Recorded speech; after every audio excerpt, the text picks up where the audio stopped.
We parents spend a great deal of time and effort telling our children how not to behave. Stop that. Don't interrupt. Get off your video game. Stop fighting with your brother. Stop whining. Stop, stop, stop. Don't. And I'm sure that's how they feel about it. And we've all experienced the ineffectiveness, possibly the futility, of this approach. We've seen them briefly stop their bad behavior, only to quickly and creatively discover new ways to be difficult, to ignore our instructions, and to defy our attempts to stop them. You've got to be tired of this, yeah? We must begin to recognize that simply telling them how not to behave is not enough. They don't know what it means to feel loved and to be loving and responsible. So if they just stop one unproductive behavior, mostly, almost entirely, they're left with choosing another one that's equally unproductive. So they just bounce from one to another and make us crazy and make them miserable. A metaphor. Over the years, I have paddled my canoe down many very swift and treacherous whitewater rapids, just like you see on television. It's every bit as difficult as it looks, especially in a large open canoe like I have, rather than a small, more maneuverable kayak.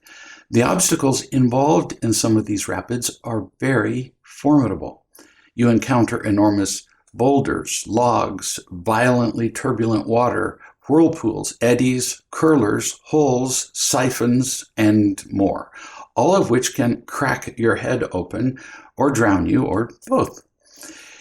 In order to successfully navigate treacherous water, the key is not so much to avoid all of the obstacles. Using that approach, you would avoid one danger here only to encounter the next one immediately adjacent, which might be worse than the first. It would be impossible. The key is to find the flow that will carry you safely through the obstacles. Sometimes this is referred to as the line through the hazards. It's much easier to focus on that single line than to analyze, prioritize, and avoid a dozen different potential disasters every second. I referred to this line or flow in a written answer here on the parenting site dated June 11, 2020. Every day, our children are running the whitewater rapids of life. They're surrounded by an astonishing variety and abundance of potential dangers, often overwhelming to them. You could tell them about each obstacle and to avoid it, but there are just too many, and they come too fast, and you can't be there while they encounter most of them. Yes, it's still wise to identify some individual dangers in the moment so they can be aware of the ones that otherwise might sneak up on them and throw them into the violent waters, like don't step out into the street because there's a car coming right then. But it's so much more effective to help them identify the line through the obstacles. How? How can they identify this mythical, magical line? Your responsibility is to love them and teach them, and to help them learn how to feel loved and how to be loving and responsible. As you do that, they will find the life-saving flow through the rapids. Instead of frenetically identifying every danger, they need only become familiar with the feelings of love and responsibility. Love and responsibility, the feelings of it, which consistently yield a sense of peace and joy. In that condition, every approaching object can be quickly identified as either consistent or inconsistent with those feelings. Loved, loving, responsible, happy. Something's coming at you, it's consistent or it's not. At the end of a journey, an experienced kayaker won't be able to tell you every hazard he encountered, but he will remember the beautiful lines he followed through them. He'll know the feeling of exhilaration that came from the adventure, aware only peripherally that the dangers simply passed him by as he stayed in the flow. We drive down the road in a similar way. We don't identify every single moving car, parked car, curb, house, store, person, and tree that could cause a crash. We don't do that.